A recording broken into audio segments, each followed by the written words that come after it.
County Assembly ma Nyamira kawuono chako twak mar thicho ke apise gavana ma Nyamira Amos Nyaribo magitudo kod keth mar tiyo marach gi mbii mar apisi. Twak ma kama ne opedhi e nyim Assembly kod MCA ma Bonya Matuta Julius Kimwomi Matwere.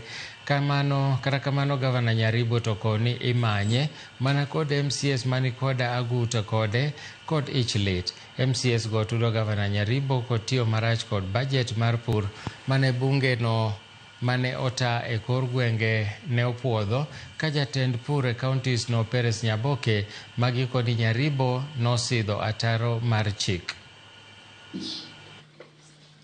Aware that the standing orders of the county assembly,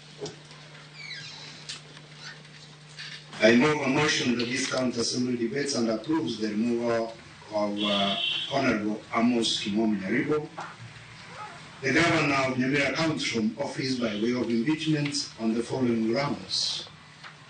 1. Gross violation of the Constitution of Kenya and other laws.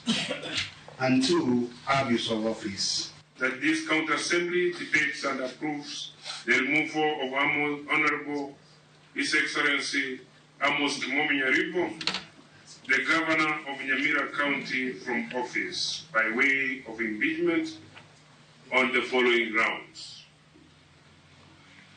Gross violation of the Constitution of Kenya and other laws. 2. Abuse of office. How can the mover then stand and say that the governor is in violation of the law, when indeed, up to the point that he followed these deliberations from Bunge Mashinani, they stood